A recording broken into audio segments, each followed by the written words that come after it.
On a winter day in 1983 in St. Louis, two teenagers entered an abandoned building. In the dark, muggy basement of the rundown building, they made a horrifying discovery: the decapitated body of a female child. 40 years later, her name remains unknown, and her killer appears to have gotten away with their evil act. Who is the little Jane Doe who was found that wintry day, known as Precious Hope? Hi everyone, my name's Anne, but I also go by my nickname Nini. I like to focus on Midwest true crime because I'm a Minnesota farmer's daughter. Today we're going to go to Missouri and talk about a Jane Doe case. This was requested by Sarah Hershey, so thank you very much for that suggestion. You sent several interesting Missouri cases my way, so thank you very much for that. You know, all true crime cases are obviously sad, but when it comes to Doe cases, there's just another level of heartbreak to them. Because not only did the victims have their lives taken from them, they've had their identities taken from them too. And I gotta tell you, this case really pulled me in. The only other time I cried this much while researching a case was when I researched the Anthony Sowell case in Ohio. That's a case that really stuck with me. This one is gonna stick with me. Just heads up, this one is gonna hit you right in the heart. So have tissues handy. February 28, 1983 started out as a typical cold winter day in St. Louis. By noon, however, the temperature had gotten unseasonably warm. Some people who lived on Clemens Avenue decided to hold a barbecue. Two teenage boys, known only as Mr. Harris and Mr. Thompson, decided to wander around. They walked down the street and stopped at an apartment building at 5635 Clemens Avenue. The building had been abandoned since 1978 and was pretty run down. Windows were boarded up. It was full of debris. Clemens Avenue was in a poor area of town. There was a lot of drug activity. It was common to see sex workers on the street. The teenagers decided to go inside this abandoned apartment building and explore it. The front door was locked, so they went to the back, which had an open staircase that led down a few steps into the basement. They entered the building and walked down a long hallway. The basement was dark, damp, and muggy. They turned and entered a room that had once been the furnace room. One of the teenagers pulled out his lighter and flicked it on, lighting up the room with the glow of the flame. He froze. Lying on the floor was a body. The teenagers went back to the barbecue and told some friends, hey, we just found a body, but some of their younger friends didn't believe them, so they all went back to the apartment building to look for themselves. In the basement, they gathered around the body to get a closer look. It was then they realized the body was missing the head. They ran out and called police. There is a lot of incorrect information out there on this case. For example, there's different versions of why the teenagers were in the building that day. The most popular one is that their van broke down and they went inside to try to find a piece of pipe or metal or something to fix the van, but that wasn't true. Another theory is that they went into the building to get scrap metal because that was a very common thing that happened in the 1980s that people did to get cash. The version I trust about them living on the same street was in the 2022 documentary Our Precious Hope, St. Louis's Little Jane Doe Revisited. I highly recommend this documentary because it has the most accurate information on this case. The filmmakers talked to detectives who had worked on the case. They talked to people who were living in the area at the time. They talked to a family member of the teenagers, so they have very reliable sources for their information. He put a lot of effort into his documentary. I think it's been a case of, as the years have gone on, the truth has gotten twisted a little bit, and then it's been retold so many times that that's what is thought is the true version.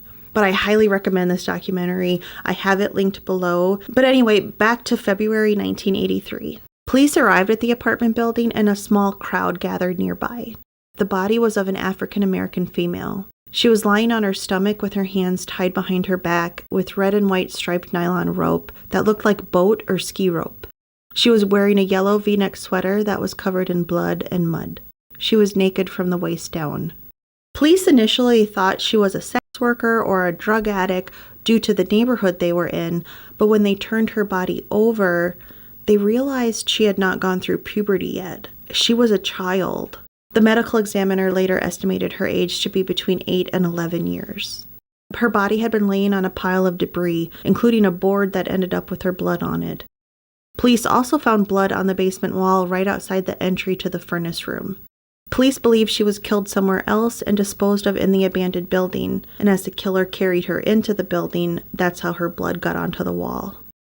When her sweater was further examined, they saw the label was missing. It was dirty, but it didn't have holes or looked tattered, so it was in pretty good shape. It had crease lines that showed it had been folded. An autopsy was performed the next morning by Dr. Mary E. Case. They found mold growing on her neck wound, and that was used to determine when she had died. They estimated she had been killed within 5 days of being found. Her body was measured to be 58 inches in length, but it's not known how that measurement was made. Like, was it made from the tip of her toes, or did they go from her heel up? The edges of her neck wound were also at different length. One was higher than the other, so did they measure up to that, or did they measure up to the smaller one? So it's really hard to know how tall she was, but it's estimated she was somewhere between maybe 4'9" and 5'6". Her fingernails had 2 coats of red nail polish. The killer had cut her neck more than once to decapitate her. One cut had gone all the way through, and one had gone partially through. The knife used had left several lines on the neck bones, so this made the medical examiner think a serrated knife had been used. They had tested that mold that had been found on her neck, and it grew the, I'm probably not going to say this right, Thamidian species, which was not commonly found on humans, but it is sometimes found in animal or meat products. So it's possible the mold grew from bacteria that had been on the knife. And if it was animal or meat products, was this a knife that was maybe used in a kitchen to carve meat, and then they used that to decapitate her? The neck area also had a very small piece of green paint, but it couldn't be determined if that came from maybe the handle of the knife, was it picked up during transfer, or maybe it was picked up in the abandoned building, which one detective referred to as a shithole. Her neck muscles had been bruised, so that made the medical examiner think she had been strangled. It was determined her head was cut off after she had already been killed because there was no hemorrhaging. Her stomach was empty, but she was well nourished. This made police think she had been properly taken care of until the day or days before she was killed. X-rays showed no previous broken bones, and she had no signs of prior abuse. She had drops of blood on her thighs that were thought to have come from when she was still alive. They also found that she had aspirated blood, and she had also swallowed some blood. So it appeared she had been struck in the head, possibly punched in the nose, started bleeding, and then she inhaled that and then swallowed some of the blood. That would maybe account too for some drops of blood on her thighs. The most heartbreaking part of the autopsy revealed she had been raped. Semen was found on her groin area. They couldn't test it for DNA because DNA wasn't really too much of a thing back then. And it's so obvious how little they knew about DNA back then because the police touched the sweater and rope with their bare hands. A white pubic hair had been found on her groin area, and they could tell it was from a Caucasian male, but that's about all they could tell. It sounds like they did consider that it possibly belonged to one of the male police officers. You know, maybe they took a leak, it transferred onto their hand, and then they handled her body. Crime scene techniques in the 1980s are not like today. In the Our Precious Hope documentary, a detective said the hair was worked for DNA, but didn't elaborate too much on that. There really wasn't a lot of evidence to help police try to figure out who this little girl was, but man did they try to find out. They went door to door talking to residents, checked missing persons reports for a match. They checked over 700 girls who were on welfare in the area, and none were reported missing. They checked with local schools to see if any had noticed a student not show up, but it doesn't sound like the schools kept very good records, and it sounds like there wasn't really good follow-up if a student transferred out of the school system. Detectives checked across the border into Illinois for reports of missing girls, but there still was no match. They tried their darndest to find her head. They conducted a 16-block search for her head and other evidence. They searched miles of the sewer, but unfortunately, her head has never been found.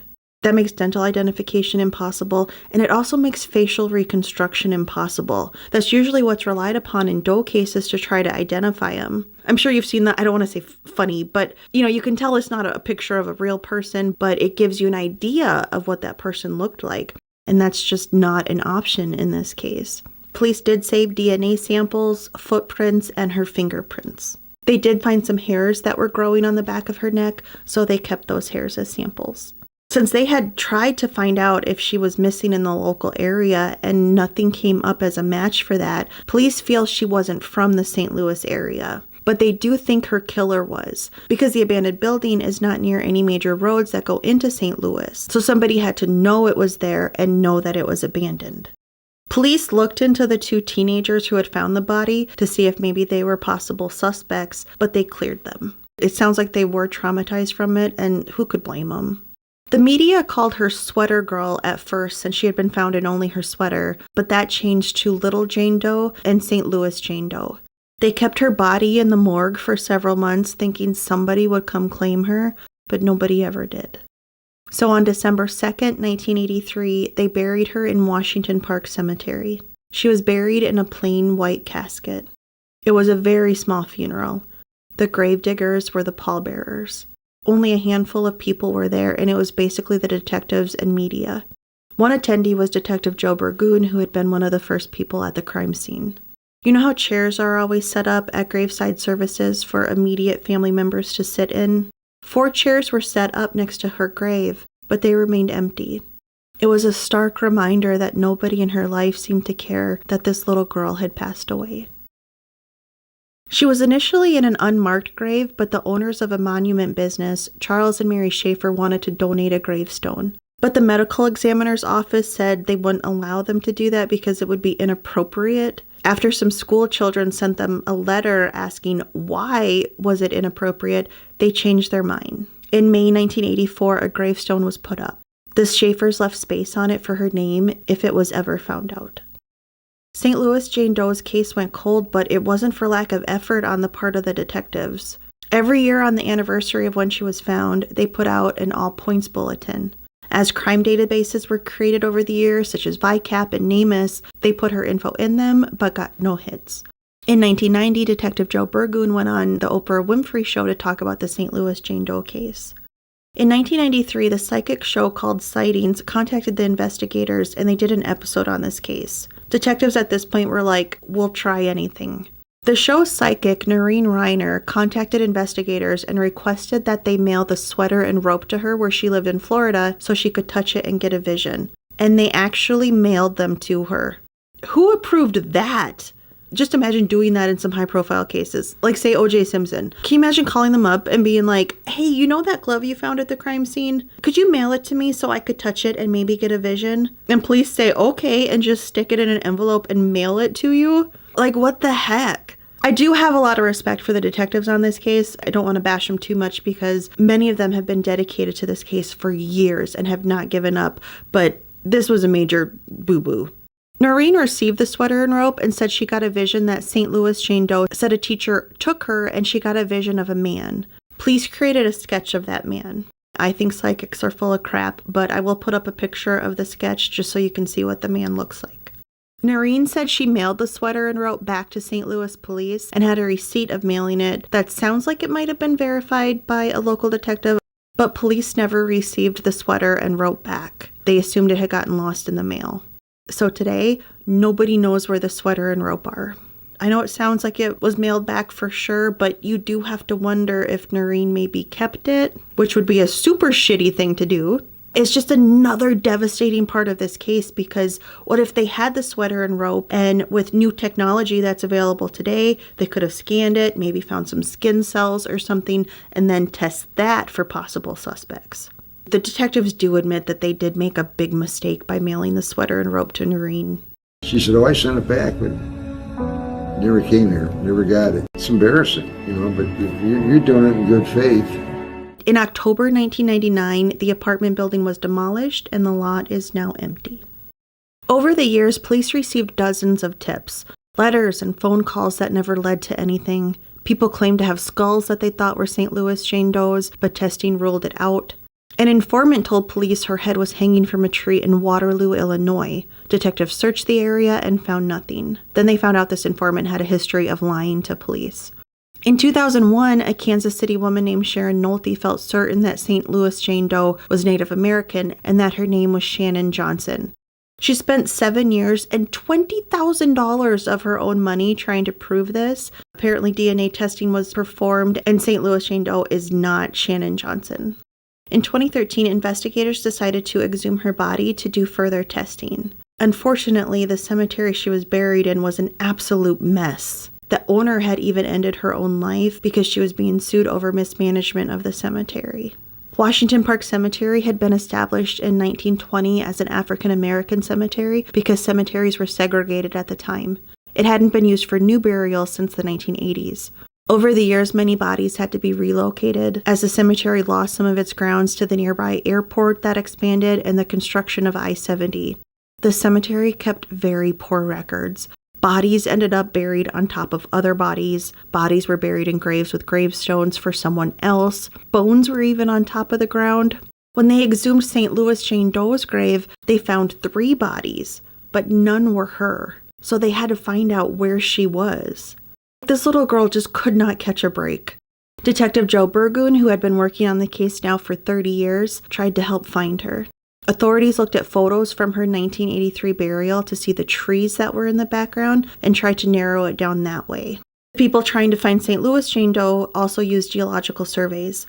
They narrowed it down to one area and started digging. 3 feet down there was a casket, but it was not St. Louis Jane Doe's casket. They decided to keep digging, and below that casket they found another casket, and it was her. After digging for several hours, the remains of an unidentified little girl are found in Washington Park Cemetery. I just praise God that we found her. Hope that they can get the DNA and find out who she belongs to. Right here where that baby was. They used the remains to create a DNA profile that was similar to what had been created from the DNA from her 1983 autopsy, but they were expecting similar results.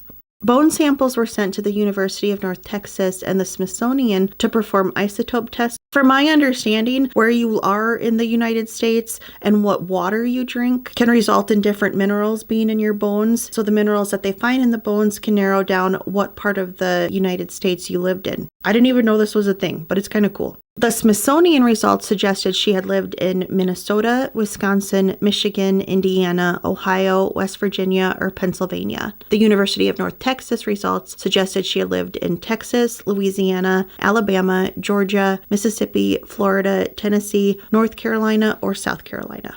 So that narrows it down. In February 2014, St. Louis Jane Doe was buried again. This time she was buried in the Calvary Cemetery in an area called the Garden of Innocence. This is a section designated for unidentified or abandoned children. They perform Catholic ceremonies for the burial, and since they don't know if the children have been baptized, they do kind of a combination of funeral and baptism. A judge named Rebecca Navarro McKelvey is president and founder of the Garden of Innocence and gave names to children who did not have any. She gave St. Louis Jane Doe the name Precious Hope. Michael's funeral home prepared her body for burial. They dressed her in a pink and white dress. A funeral was held and there was a much bigger crowd than her original funeral. The detectives kept their eyes on the people who attended the funeral in case any looked suspicious, as killers sometimes do attend their victims' funerals. Detective Joe Burgoon, who had been on the case since day one, was one of her pallbearers. They gave her a new white casket that had angels on the corners, so she wouldn't be alone anymore. Precious Hope was laid to rest, surrounded by people who cared about her.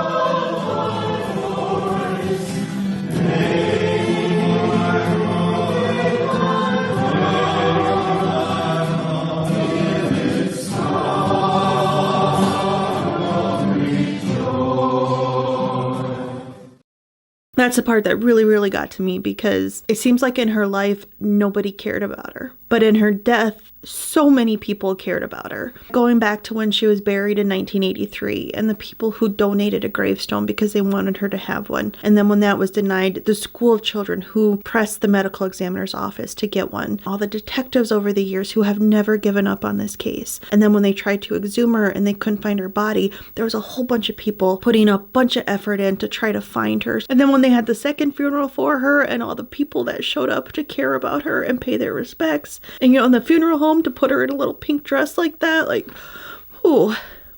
In the summer of 2023, a lot of news outlets started to report that there might be a break in the St. Louis Jane Doe case, and they referenced a post on Reddit. This was written by a woman saying that she was looking for her missing sister. She said she and her sister had different fathers. Her sister's name was Janetta Brooks, and she was born on May 15th, 1973.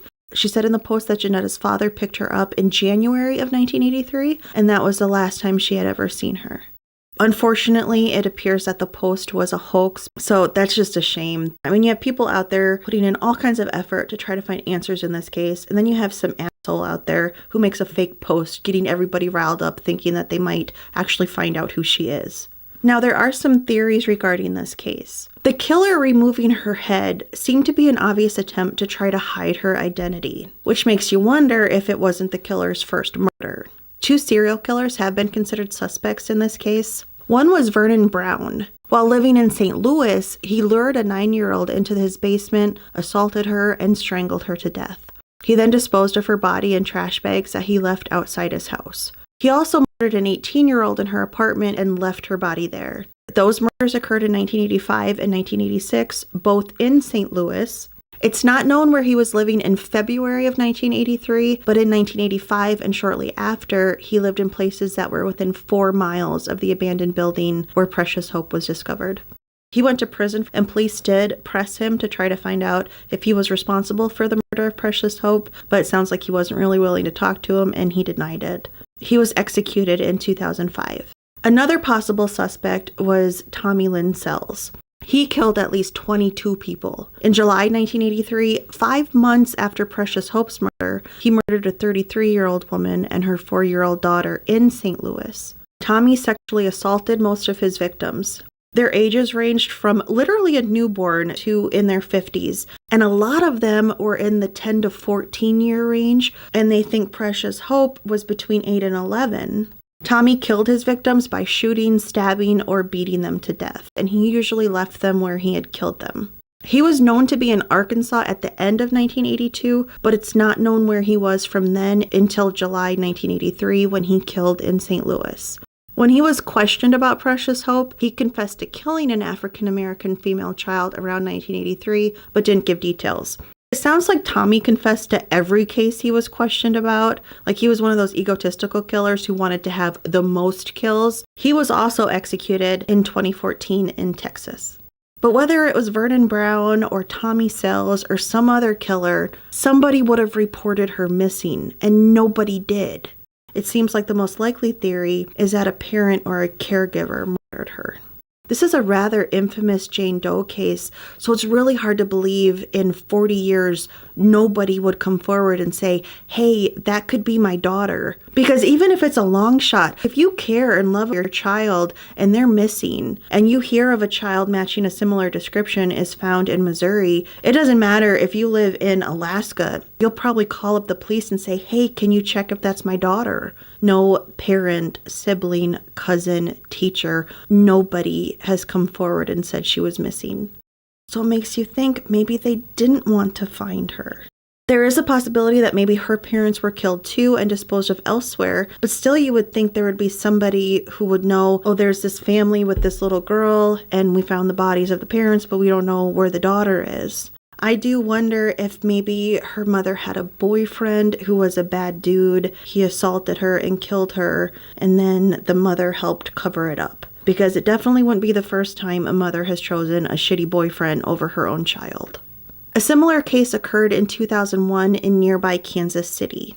In April 2001, the decapitated body of a 3-year-old African-American girl was found near Hibbs Park. A few days later, her head was found nearby in a trash bag. She was a Jane Doe, but identified in 2005 as Erica Green from Oklahoma.